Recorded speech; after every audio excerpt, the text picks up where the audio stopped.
Bueno, hola, ¿cómo están? La clase de hoy va a ser el capítulo 20, que es el de teoría de cinética de gases. ¿Ok? Entonces, la teoría cinética de los gases se encarga de relacionar propiedades macroscópicas del gas, como presión, volumen y temperatura, con propiedades microscópicas del gas, que son la masa, tipo y velocidad de las moléculas. ¿Ok? Entonces, recuerden que nosotros ya habíamos visto conceptos como transferencia de energía, que le llamábamos calor, teníamos la parte de la ley de los gases ideales, teníamos la primera ley de la termodinámica. Entonces, todos esos conceptos los vamos a utilizar en este capítulo. ¿Okay? Entonces, en primera instancia, vamos a considerar una molécula que se está moviendo en un cubo. Esto es una caja cúbica, ¿ok? La longitud de los lados es D. Entonces, esta molécula se está moviendo en esta caja. Tiene una masa m sub 0. ¿Okay? Y su velocidad la vamos a denotar como v sub i. V sub i significa la velocidad de la iésima molécula. ¿Okay? No significa velocidad inicial, porque eso puede ser un error que cometan. ¿Okay? Entonces, esta molécula que tenemos acá se mueve en esta caja cúbica. ¿Okay? Al estar en movimiento, ella choca con alguna de las paredes, ¿verdad? Entonces, lo que nos interesa es conocer cuánto momentum transfiere en la colisión y a partir del momentum poder llegar a una expresión de fuerza y con la expresión de fuerza llegar a una expresión de presión, ¿verdad? Que después lo que podemos hacer es sacar una relación importante para este tipo de moléculas en un gas. ¿Okay? Entonces, por simplicidad, vamos a trabajar en el eje X. ¿Okay? Entonces, el momentum de esta partícula va a ser igual, esto es en la componente I de la iésima molécula. Es igual a, recuerden que este cambio de momentum es el cambio de momentum final por el cambio de momentum inicial. Entonces, nosotros consideramos que nuestra molécula lo que hace es chocar, ¿verdad? Por ejemplo, con esta pared que tenemos acá. Y luego, ¿verdad? Ella se refleja. Se refleja con la misma velocidad, ¿verdad? Porque no cambia de velocidad. Consideramos que es como una colisión elástica, ¿verdad? Entonces, nuestro cambio de momentum queda de la forma. Recuerden, esto no es la velocidad inicial, es la velocidad de la iésima molécula. ¿Ok? Ahora que ya tenemos el momentum, nosotros podemos expresar la fuerza. La fuerza se expresa como, perdón, ahí puse un delta, pero no es un delta. Es una fuerza normal. La fuerza se expresa en la componente I de la iésima molécula como el cambio de momentum entre el cambio en el tiempo. ¿Okay? Vean que yo puedo determinar cuál es ese delta T. El delta T se determina con la expresión que vimos en física 1, que es el cambio de la posición con respecto al tiempo en la velocidad. Entonces, si yo despejo delta T es igual a delta X entre la velocidad en X. Y esto va a ser igual. La distancia, esta distancia que tenemos aquí, o sea, el delta X, es la distancia para que la molécula tenga otra colisión con la misma pared, ¿verdad? Después de la primera colisión. Entonces, ella colisiona y se mueve una distancia de E. Y para volver a colisionar con esta misma pared, necesita moverse otra distancia D. Entonces serían 2D entre la velocidad. Entonces, si yo sustituyo esto, sería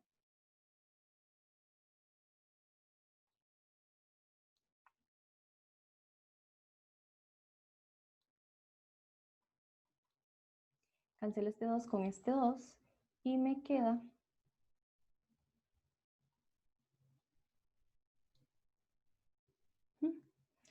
donde T es digamos, la longitud de los lados o de las aristas más bien de este cubo. ¿Ok?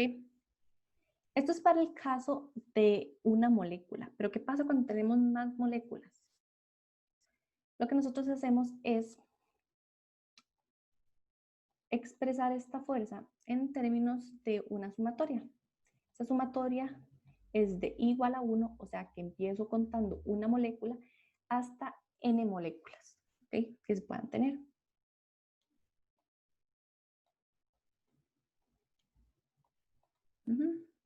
Ahora, yo saco de esta sumatoria estas dos variables, porque estas dos variables no se ven afectadas o no tienen el índice, ¿verdad?, de la sumatoria. ¿Okay? Pero vean que hacer esta expresión en forma, digamos, de una sumatoria no es tan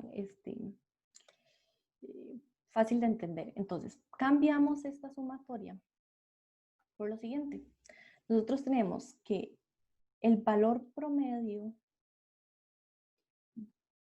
de la velocidad en x al cuadrado es igual a la sumatoria de i igual a 1 hasta n de todas las velocidades en x al cuadrado, ¿verdad? Esto es para todas las moléculas.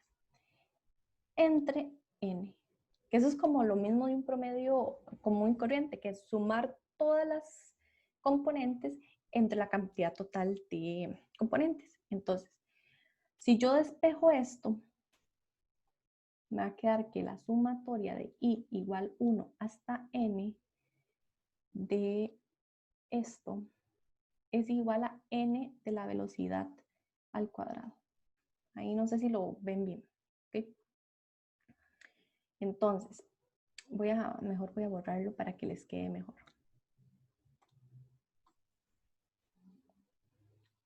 Para que cuando consulten les quede mejor. Voy a reescribirlo.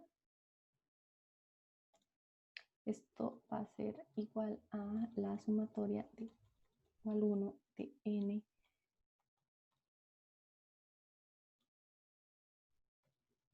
¿ok? Ahora, sustituyo y mi fuerza va a ser igual a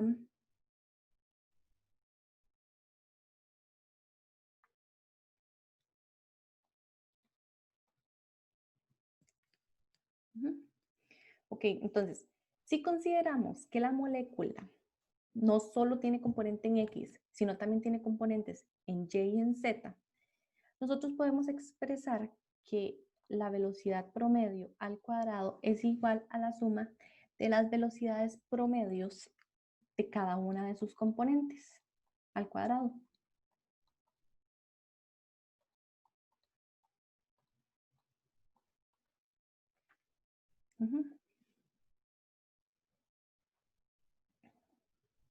Entonces, esta es la expresión del valor promedio de la velocidad.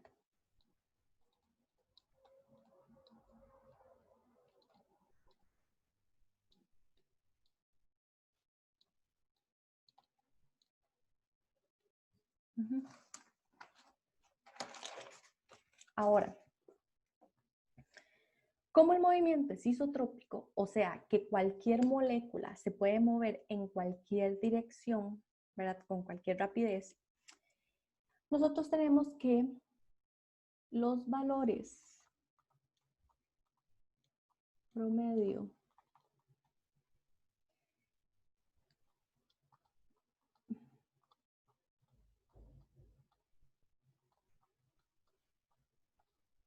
son iguales.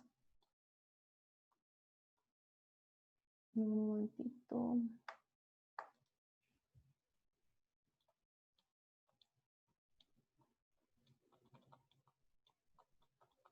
Son iguales entre sí, ¿verdad? Por la propiedad de que estamos diciendo de que el movimiento es isotrópico. Entonces, ¿qué quiere decir esto? Que la velocidad es igual a... Si yo estoy diciendo que son iguales entre sí, lo que implica es que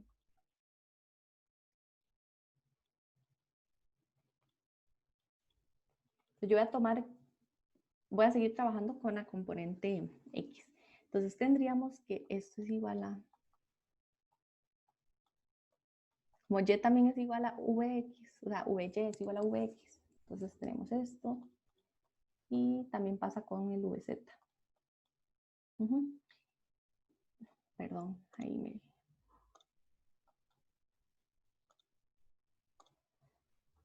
Y esto es igual a 3Vx.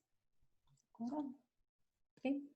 Ya que ya tenemos todo en términos de una de las velocidades. Entonces, la fuerza total ejercida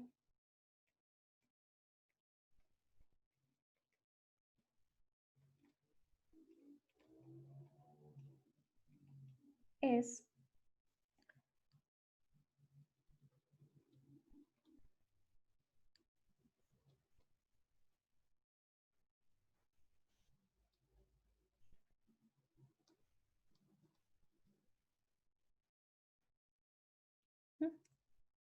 lo que hago es despejar o sea, este término, ¿verdad? Y lo expreso en términos de la velocidad total. Entonces, la presión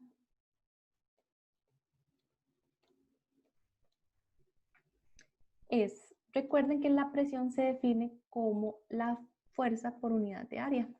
En este caso, el área es d cuadrado. Esto es igual a m0n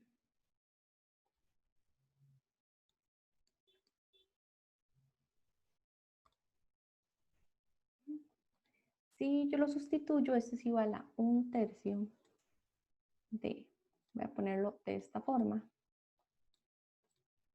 y esto es m0. ¿Ok? Ahora, vean que yo puedo cambiar este del cubo por una v. ¿Por qué? Porque ese d cubo es el volumen de mi caja cúbica. Entonces esto queda de la forma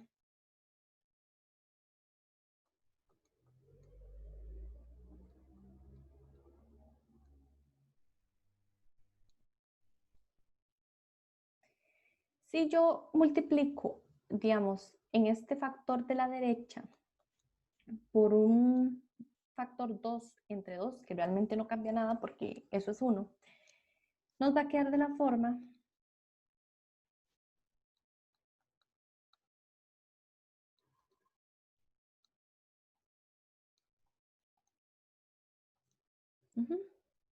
y esta expresión de P, de hecho, si ustedes ven, se parece un poco a la expresión de la ley de los gases ideales. Ahora tenemos una expresión de presión, volumen y bueno, y N. Vean que este término que está acá se parece mucho a la energía cinética.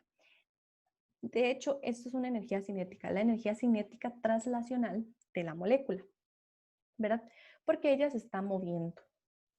Entonces, yo tengo aquí, digamos, la ley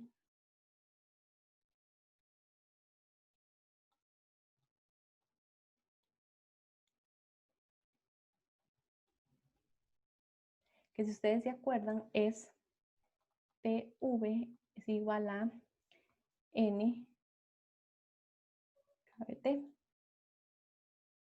Yo tengo al otro lado la presión obtenida por la teoría cinética de gases. Esta expresión fue la que, digamos, calculamos anteriormente.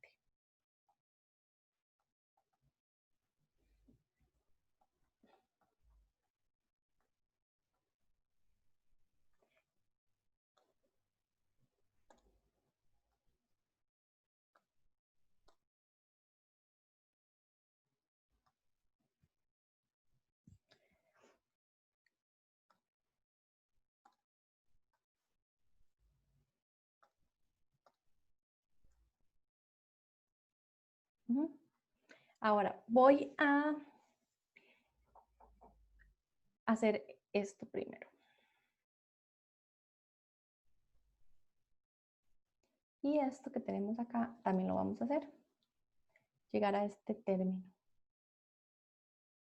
Y esto es igual a 2/3 de 1/2 m0.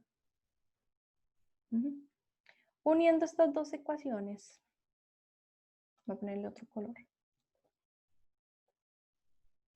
Nosotros tenemos que KBT va a ser igual a 2/3 de medio.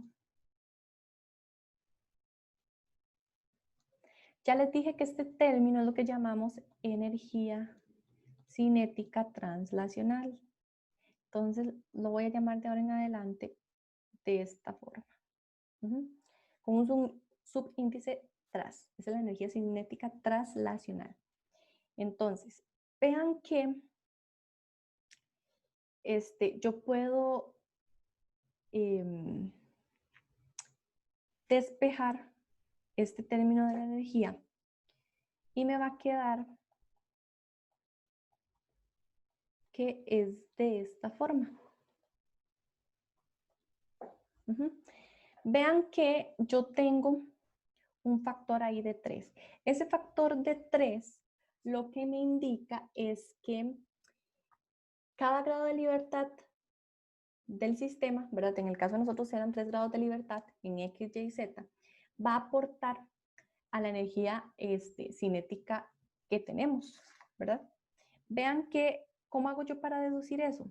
Si yo sustituyo aquí la expresión de la velocidad, que si ustedes se acuerdan, la velocidad era igual a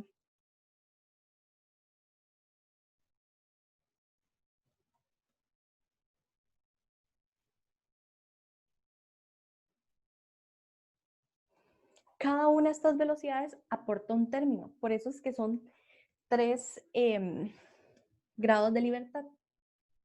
Eso, o sea, ¿a qué nos referimos con eso? Eso es el teorema de equipartición de la energía. ¿Ok? Ahora, vean que esa energía cinética translacional la calculamos para solo una molécula. Entonces, ¿qué pasa si yo quiero calcular la energía translacional total? Esto va a ser igual a N, que recuerda que yo, había dicho que yo tenía N cantidad de moléculas, por la energía translacional, que en este caso la energía translacional era 3/2 de KBT. ¿Okay? Entonces, si yo hago la sustitución de que KBT, que es la constante de Boltzmann, es igual a R entre el número de Avogadro y N es igual a número de moles entre el número de Avogadro, nuestra energía cinética translacional va a ser igual a 3/2 de nRT. ¿Ok? Que a veces es una forma más sencilla de averiguar esta energía cinética translacional. ¿Okay? Vean que ya habíamos determinado que la energía cinética translacional era de la forma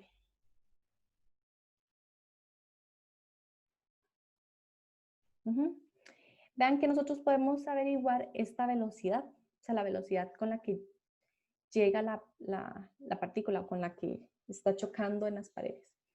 Entonces, yo lo que hago es despejar, ¿verdad? La velocidad. Yo, bueno, cancelo este medio con este medio y saco raíz.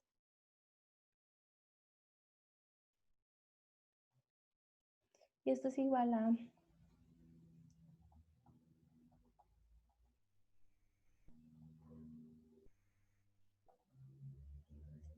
3RT entre M. Lo que hago es expresar esto en términos que sean un poco más conocidos para nosotros, ¿verdad? Como la masa molar.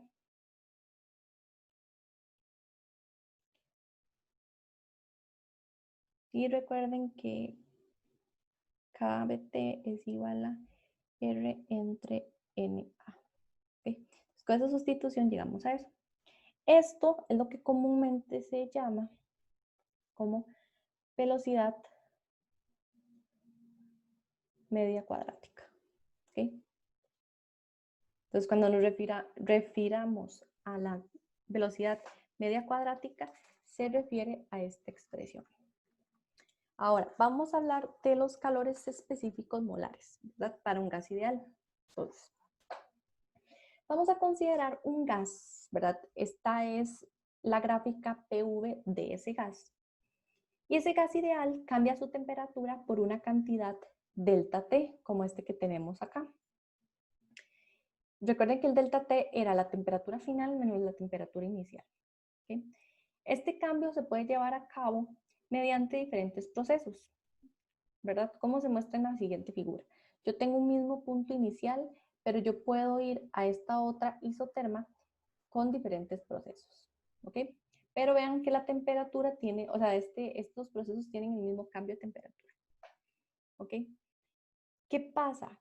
Que cuando tenemos un cambio de temperatura y ese cambio de temperatura es el mismo, ¿verdad? Para cada uno de los procesos, la energía interna depende únicamente de la temperatura. Entonces, el cambio de la energía interna es el mismo para cada uno de estos procesos. ¿Ok? Entonces, digamos, si yo tengo aquí la ecuación de la primera ley,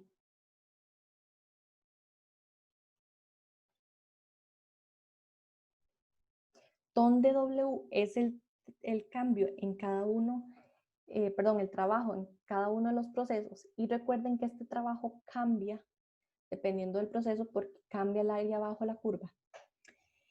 Nosotros tenemos una expresión de, digamos, de transferencia de energía, ¿verdad? O sea, ya sea que el sistema ceda o absorba calor. Pero también tenemos otra definición que es lo que llamamos calores específicos molares. ¿Ok? Entonces, los calores específicos molares se relacionan con este tipo de procesos que están acá, ¿verdad? Que surgen por un cambio de temperatura. Entonces, esos procesos pueden ser o por presión constante o a volumen constante.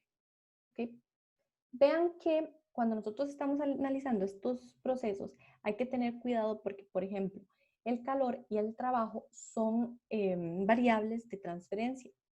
Entonces, al ser variables de transferencia, estas dos variables, ¿verdad? Tanto trabajo como calor, dependen de la trayectoria. Entonces, van a tener valores diferentes. ¿Okay? Vean que en esta expresión, este C sub V y este C sub P son los calores específicos molares. Su subíndice indica, digamos, cuál es la variable que está constante. Entonces, por ejemplo, esto es a volumen constante y esta es a presión constante. ¿Ok? Vean que cuando es a volumen constante, no hay trabajo sobre el gas, porque no hay un cambio de volumen. ¿Ok? Y, digamos, toda la energía que se transfiera al sistema o se extraiga del sistema se va a utilizar en el cambio de energía interna. Cuando más bien es un sistema a presión constante, ¿verdad? No solo aumenta la energía interna, sino que también va a haber un trabajo que se está realizando. Entonces, el trabajo se realiza sobre el gas. Por eso el término de trabajo que vamos a ver ahora va a ser negativo. ¿Ok? Ahora, vamos a hacer la demostración a volumen constante. Entonces, a volumen constante, vean que es esta gráfica que tenemos acá. Yo voy de un punto inicial a un punto final, pero mi volumen nunca cambió. ¿Qué quiere decir esto? Que no tenemos trabajo efectuado. Entonces, por la primera ley de la termodinámica,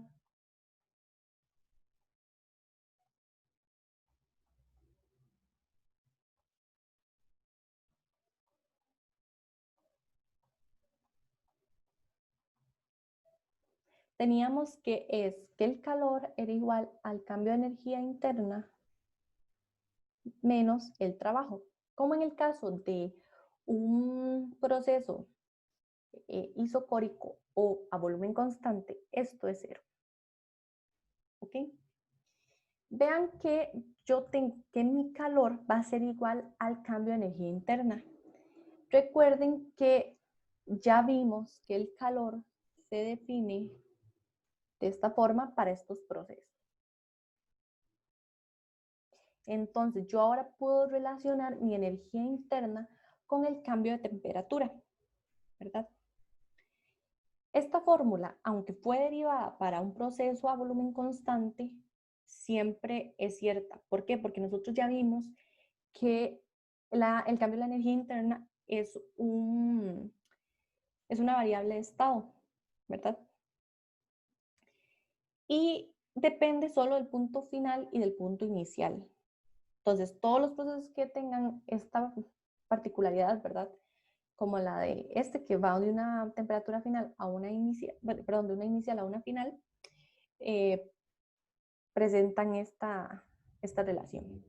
Entonces, yo lo que voy a hacer es despejar CV y considerar un caso infinitesimal.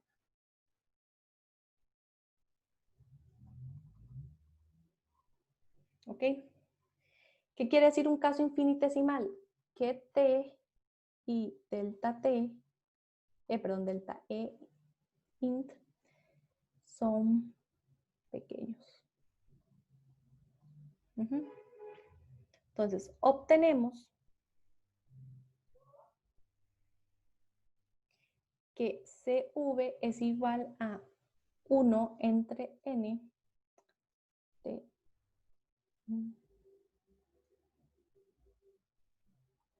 nada más cambiar esto a diferenciales y despejar el CV.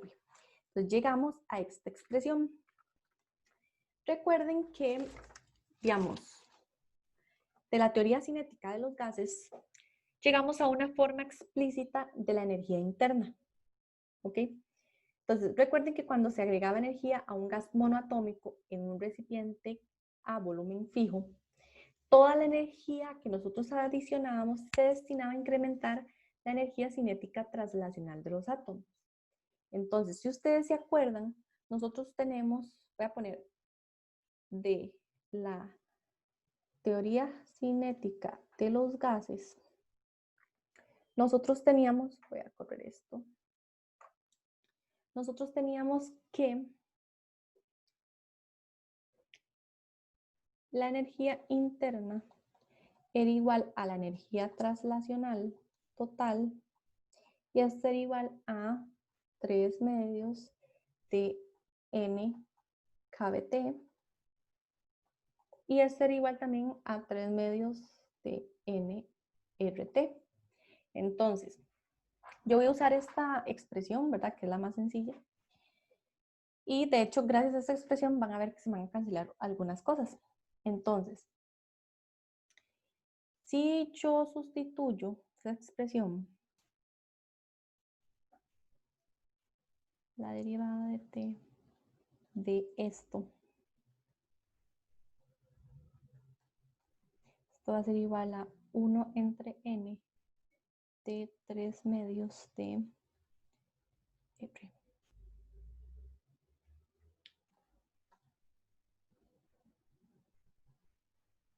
Y si yo sustituyo el valor de la constante de los gases ideales, esto me va a quedar que es 12.5 joules mol Kelvin. ¿Ok? Este valor predice un valor de calor específico molar para gases monoatómicos. Ahora, ¿qué pasa cuando es a presión constante? Es esta línea horizontal.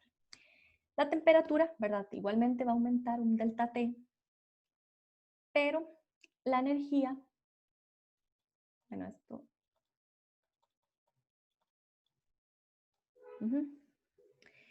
Recuerden que en este caso los dos términos se van a mantener, la energía el cambio de energía interna y el trabajo.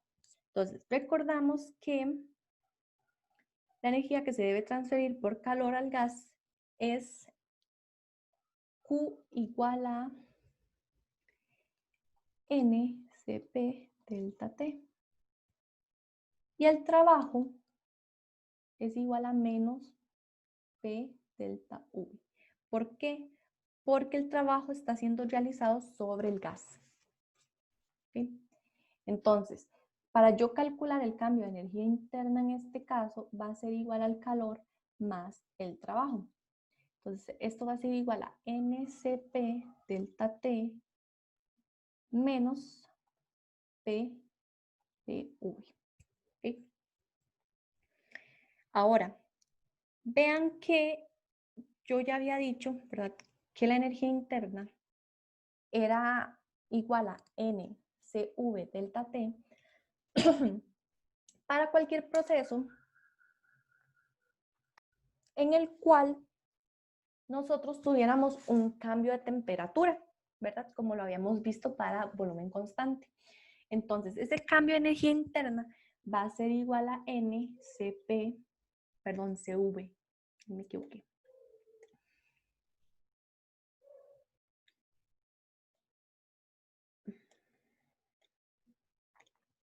CV delta T.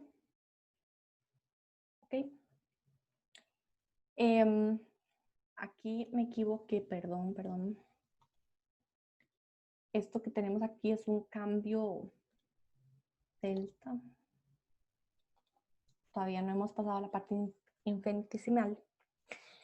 Ok, ahora lo que voy a hacer yo es expresar este término del trabajo en términos de la temperatura, ¿verdad? Para que todo me quede en lo mismo. ¿Cómo lo calculamos? Lo calculamos con la expresión de la ley de los gases ideales.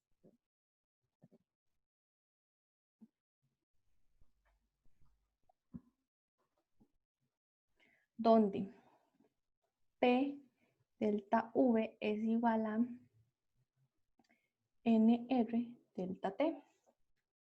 ¿Ok? Entonces, si sustituyo aquí en el asterisco,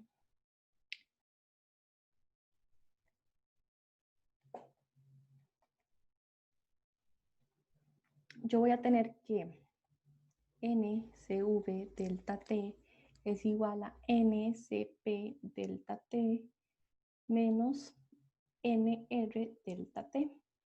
Entonces cancelo esto, las N también, y me queda CV es igual a CP menos R. ¿Ok? Vean que yo puedo sacar que CP va a ser igual a CV más R. Entonces, si yo tengo que CV es igual a 3 medios de R, mi CP va a ser igual a 5 medios de R, ¿verdad? Porque lo que hago es que a este término le sumo una R. Entonces me queda de esta forma. Si yo sustituyo esto, me queda 20.8 Joule mol por Kelvin. ¿Ok? Ahora, vean que ya nosotros tenemos los dos valores de calores específicos molares. Entonces, hay algo que sale a partir de estas dos expresiones, que es la razón de los calores específicos.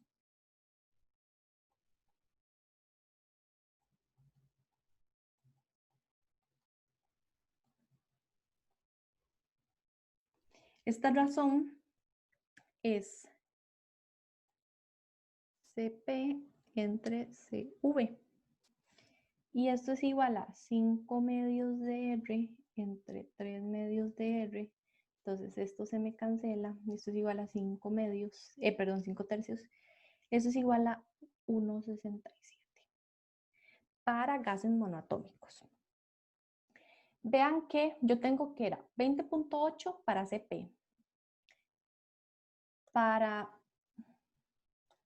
CV 12.5 Joule mol Kelvin, ¿verdad? Y mi razón 1,67.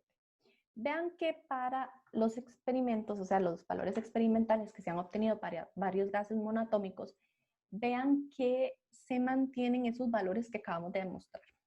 ¿Okay? Hay unos pequeños cambios, pero a veces esos cambios dependen de la estructura del gas y de sus propiedades.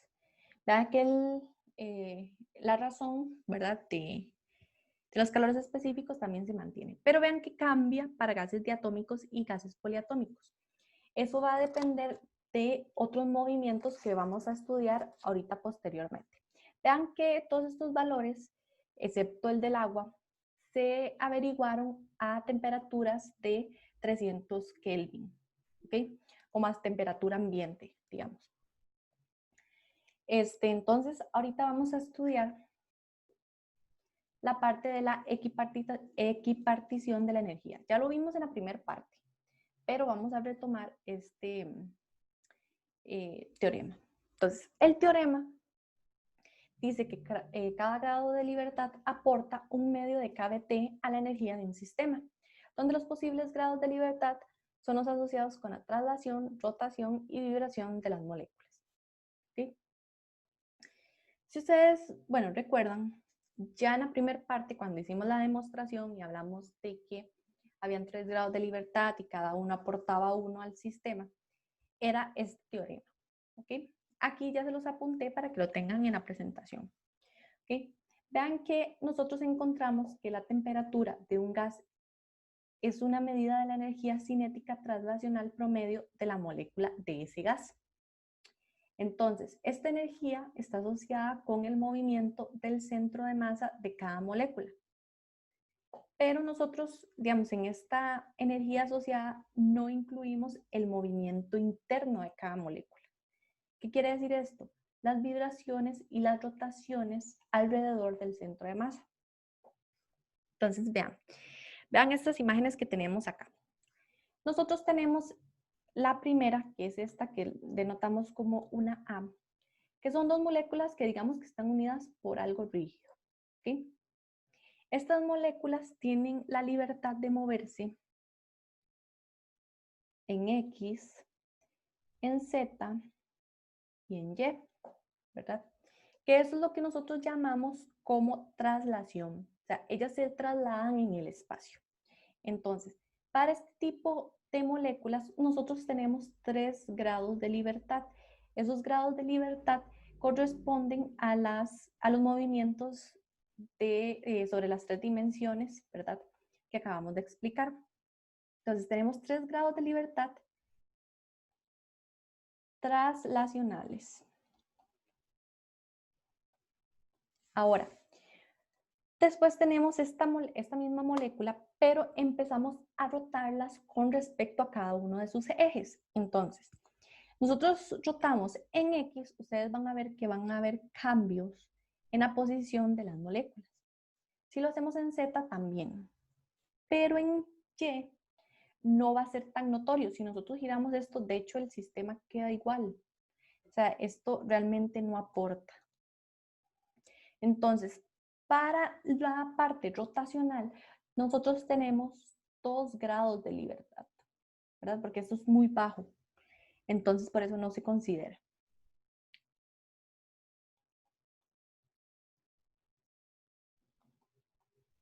Vean que estos traslacionales dependen de la energía cinética traslacional, que la energía traslacional era de la siguiente forma.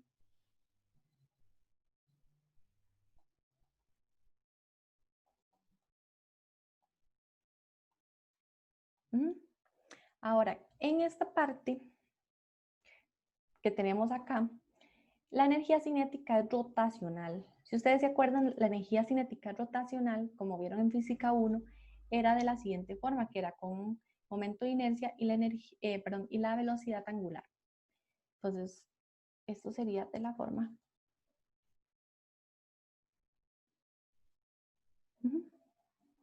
Ahora, el último, digamos, movimiento es el movimiento vibracional.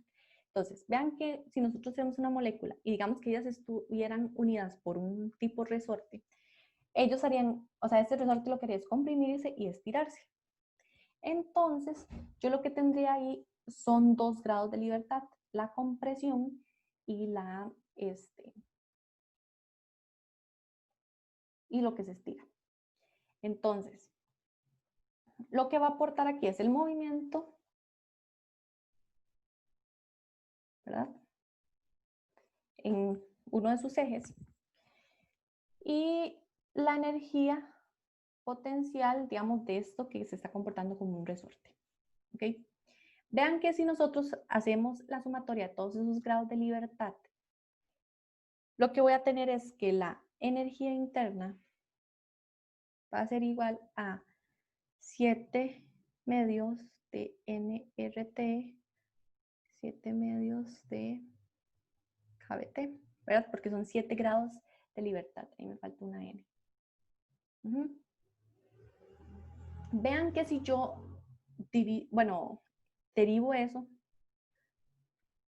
para obtener el CV, voy a tener este valor.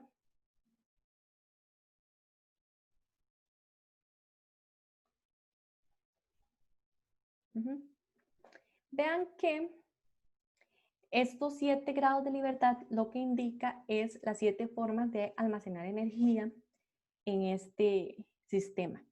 ¿Okay? Vean que si yo me vengo a esta tabla, vean que me está dando 29.1 el valor del CV para moléculas diatómicas. Vean que no coincide el CV con los valores de la tabla. De hecho, más bien se parece más a CP.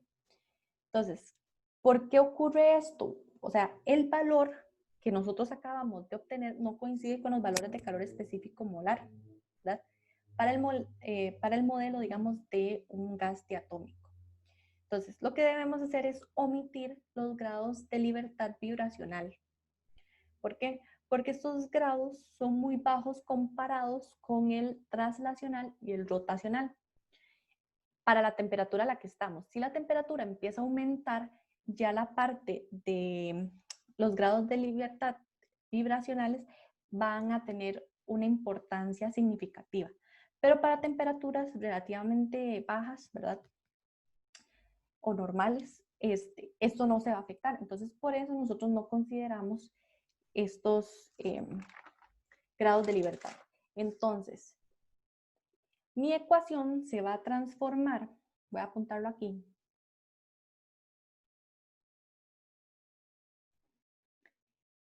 para un gas diatómico,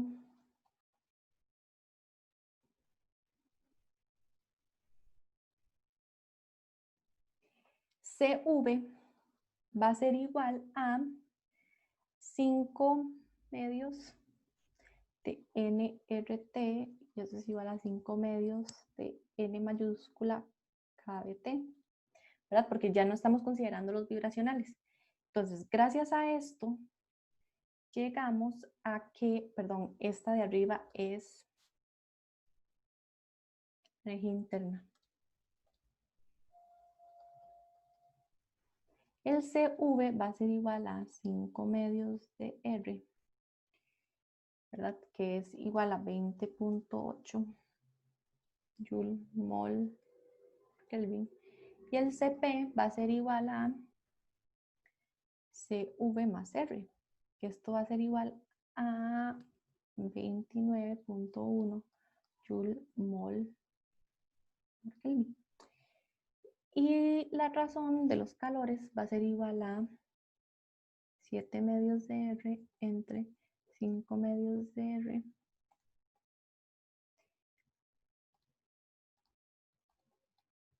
y esto va a ser igual a 1.40.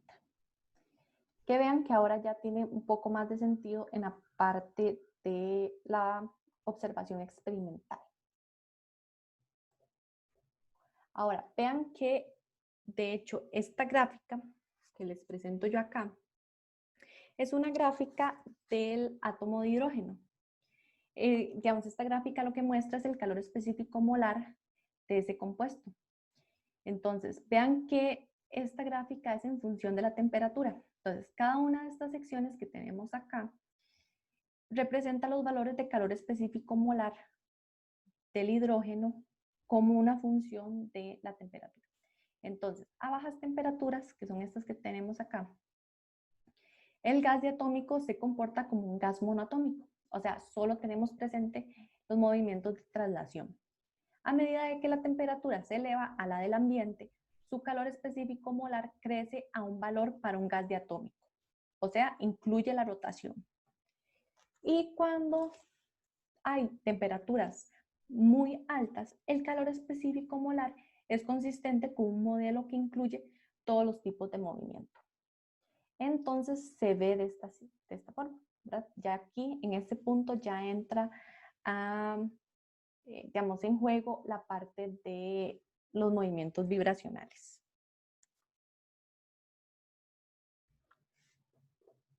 Ok, entonces vamos a hablar de los procesos adiabáticos para un gas ideal. Entonces, vamos a recordar de lo que ya hemos visto en capítulos anteriores. Recuerden que nosotros habíamos visto el trabajo y el calor en procesos termodinámicos. Y además vimos también la primera ley de la termodinámica. ¿Ok? Eso cuando nos encontramos con procesos adiabáticos. ¿Ok? Recuerden que un proceso adiabático es donde no hay intercambio de calor. ¿Qué quiere decir esto? Que el cambio de la energía interna se debía únicamente a la transferencia por medio de trabajo mecánico. ¿Okay? Vean que ya introducimos la parte de conceptos de calores específicos molares. Entonces ya podemos expresar la parte de los procesos adiabáticos con ese concepto. ¿Okay? Recuerden que nosotros podemos ver un proceso adiabático, ¿verdad? Como una lenta expansión de gas que está térmicamente aislado con sus alrededores. Entonces, las tres variables que, digamos, que van a cambiar durante este proceso son la presión, el volumen y la temperatura. Y estas tres variables son variables de la ley del gas ideal. ¿Okay? Entonces, vamos a considerar un proceso adiabático de un gas que involucra un cambio infinitesimal en un volumen de V acompañado de un cambio infinitesimal de un dt. Entonces, vamos a tener cambio de temperatura y cambio de volumen, pero de forma infinitesimal. Entonces, recordemos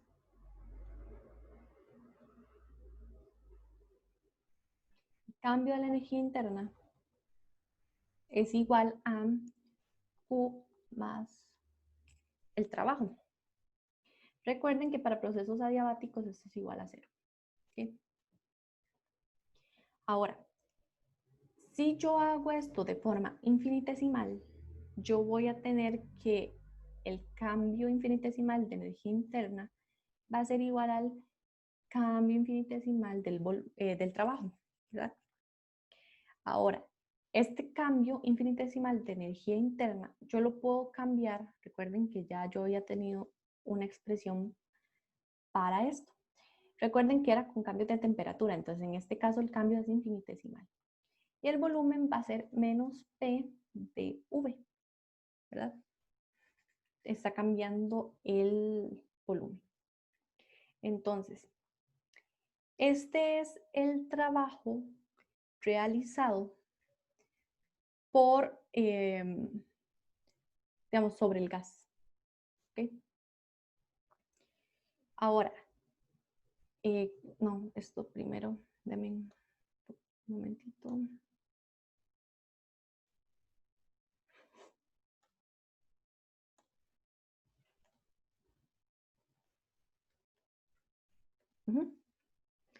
Ok.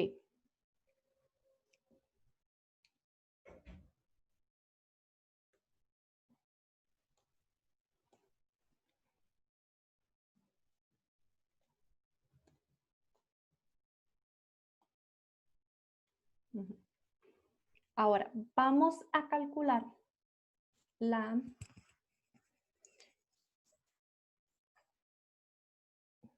perdón, ahí usé mal. Okay.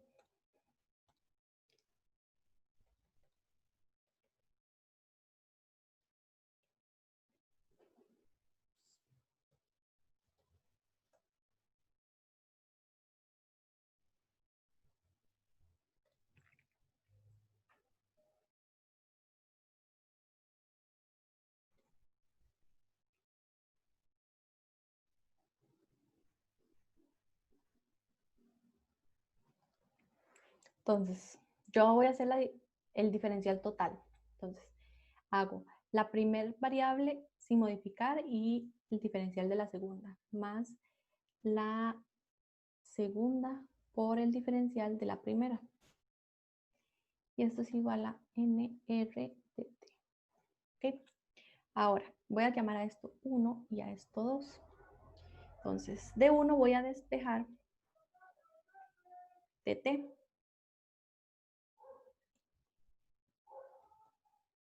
Entonces, dt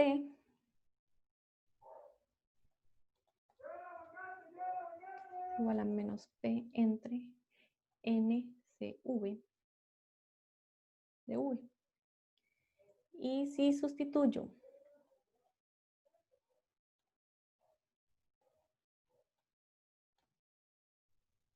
en 2, entonces p de v más v de p va a ser igual a n r menos p entre c v por n de v. Entonces n se me va con n. Y esto me queda de la forma p de v más v de p es igual a menos r entre cv p de v. ¿Okay? Ahora, lo que hago es que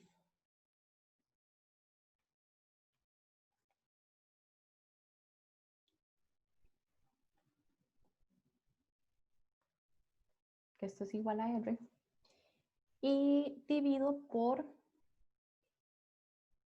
PV.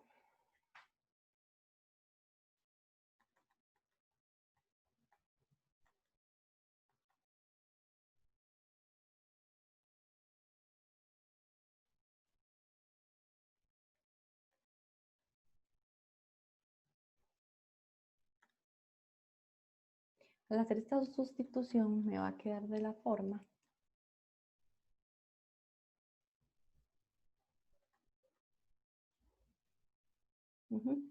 Si yo sustituyo esto va a quedar como menos, esto es igual a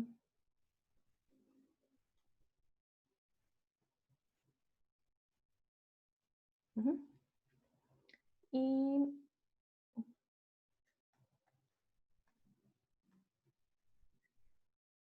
este término se me cancela con este término.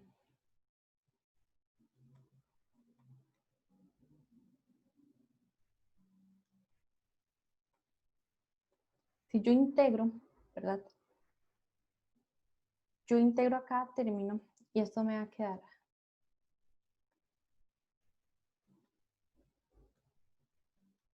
y esto es igual a una constante. Pueden verlo de la siguiente forma. Si yo derivo cada uno de estos términos, me da esto de aquí arriba.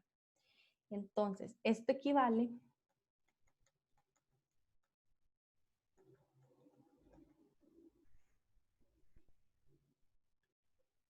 P, V,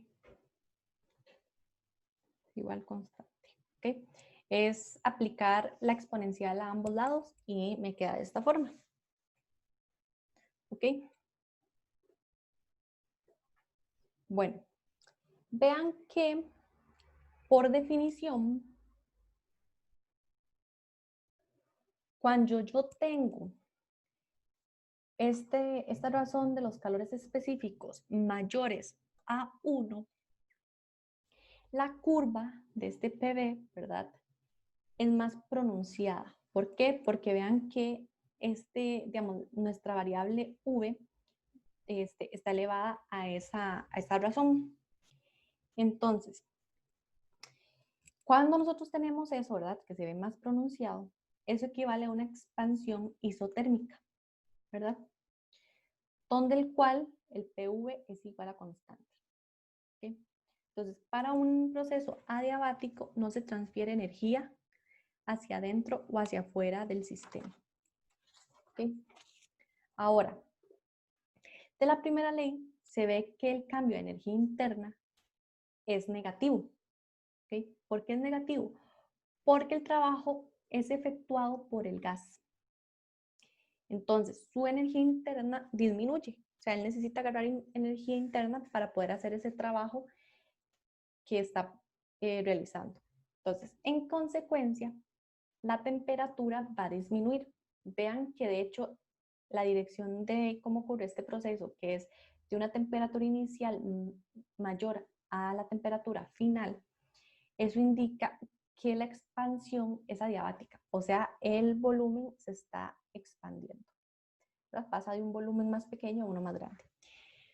Cuando es al revés, que más bien pasa de un volumen más grande a uno más pequeño, lo que ocurre es que se comprime y la temperatura del gas lo que hace es aumentar. Entonces, para este caso, digamos, si aplico la ecuación para el estado final e inicial,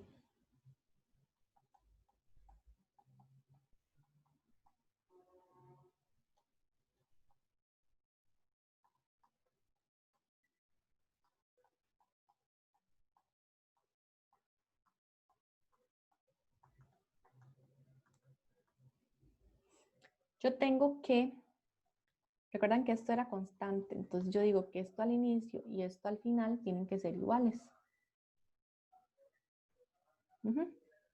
Recuerden que yo puedo sustituir, por ejemplo, esta parte, para que no me quede en términos de la presión, sino en términos de la temperatura, lo puedo cambiar por la expresión nRT entre V, que esta es la ley de los gases ideales.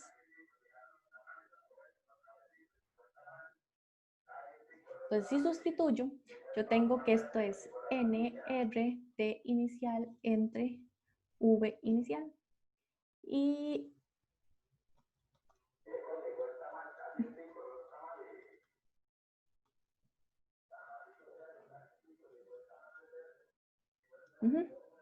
ahora vean que esto se me cancela a ambos lados de la igualdad. Entonces yo tengo que esto es TI, VI, y paso mi volumen de abajo hacia arriba. Esto es igual a T final, V final por menos 1. Recuerden que cuando yo tengo esto, una multiplicación de bases iguales con diferente exponente, lo que hago es sumar los exponentes.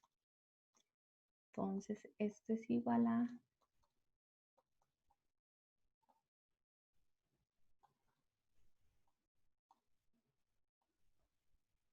entonces,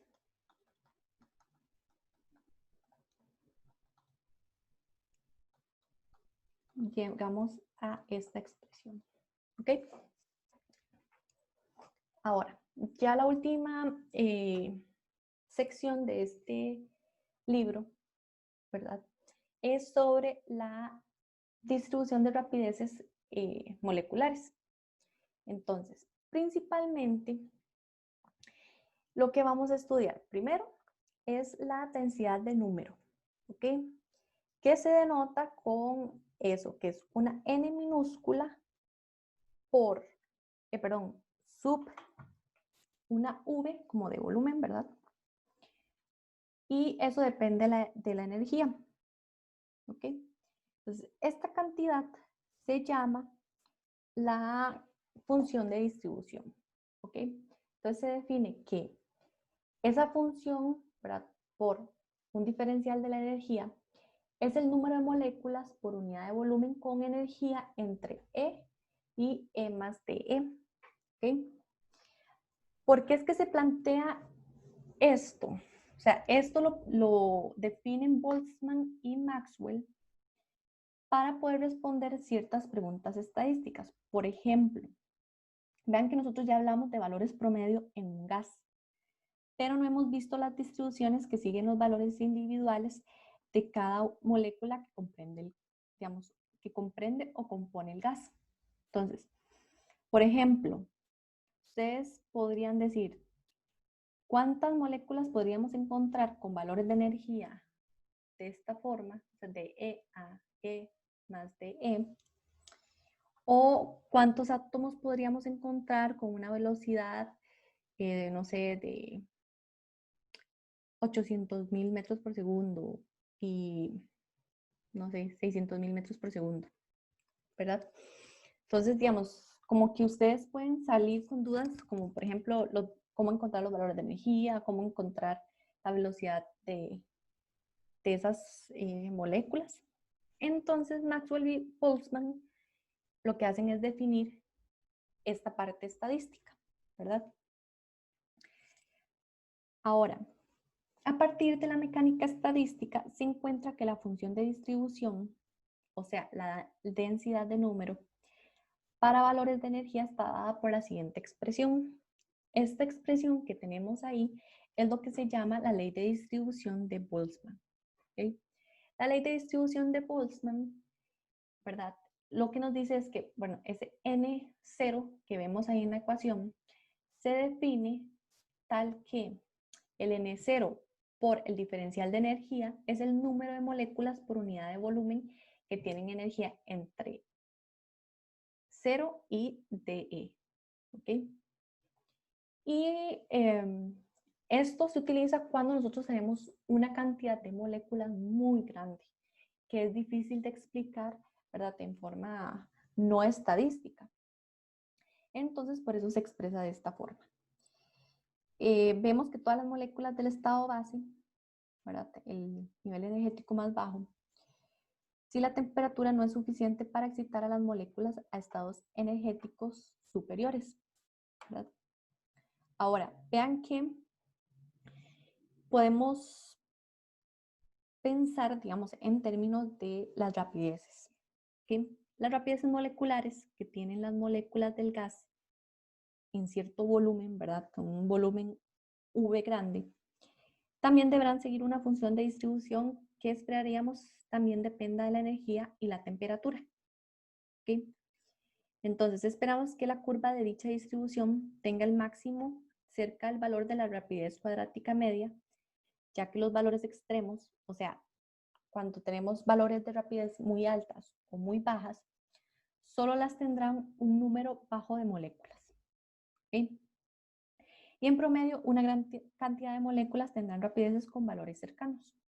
Entonces, nosotros lo que hacemos es definir una cantidad que se llama la cantidad, la distribución, función de distribución de rapidez de Maxwell-Boltzmann, que se denota con una N mayúscula y una V minúscula. ¿Okay?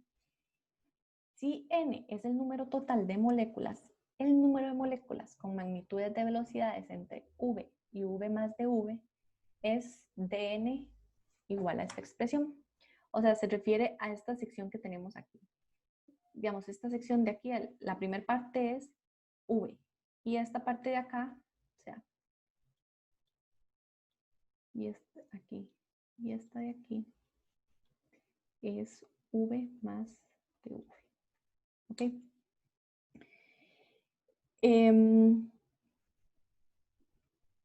A partir de la mecánica estadística, se encuentra una función de distribución para valores de rapideces que viene dada de la siguiente forma. Vea que depende de la masa, de la constante de Boltzmann, temperatura, la velocidad y ciertas constantes, ¿verdad? Estos 4pi, n y así, etc.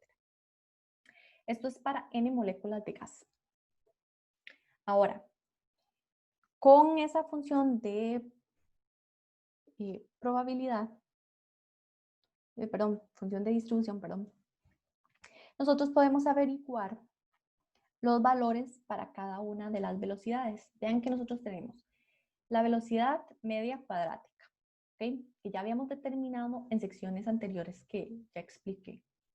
Después tenemos la velocidad promedio, ¿okay?, que la velocidad promedio lo que hacemos es calcular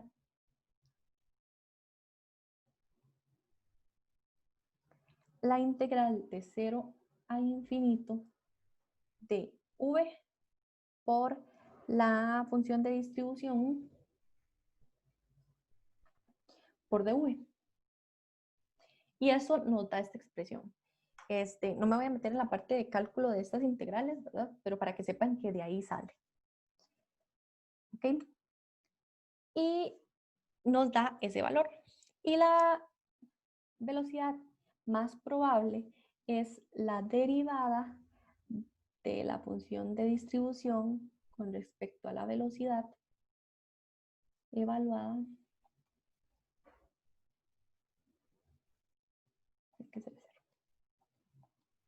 ¿Ok? Y de ahí sale este término. ¿Okay? Vean que estas dos expresiones salen de la función de distribución.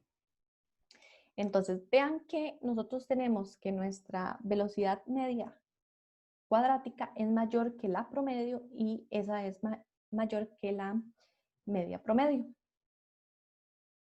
No, perdón, la más probable. El MP es más probable. Entonces, vean que tenemos esta relación que tenemos acá. ¿Ok? Entonces, ¿qué quiere decir esto? Lo vamos a explicar con esta gráfica, que esta gráfica es la 2011 del libro, ¿verdad? Esta gráfica es una curva de distribución de rapidez para nitrógeno, ¿verdad? Nitrógeno se expresa como N sub 2. Esta gráfica, bueno, o esta representación nos indica que el N2 está a 2 temperaturas, o sea, el nitrógeno. Entonces, vean que el máximo en cada curva se desplaza hacia la derecha, ¿verdad? A medida que T aumenta. Esto indica que la rapidez promedio se incrementa con el aumento de temperatura, al igual que la velocidad media cuadrática y la velocidad más probable, como se esperaba ya en las ecuaciones que nosotros demostramos. Ya que la rapidez posible más baja es 0 y el límite superior clásico de la rapidez es infinito, así que vemos que nuestras gráficas tienen una forma asimétrica, ¿verdad? Vean que es bastante interesante cómo se corren y, como ya les dije, la media cuadrática va a ser mayor que la promedio y estas dos son mayores que la más probable. Entonces, bueno, aquí termina el tema de teoría cinética de los gases. Recuerden, ¿verdad? Los insto a leer el libro porque nosotros, como estamos haciendo estas clases, que son como un resumen de lo del libro, hay cosas que nosotros no profundizamos tanto. Entonces, por favor, lean las secciones del libro para que les quede un poco más claro la materia si no la tienen clara. Y bueno, aquí terminamos esta clase.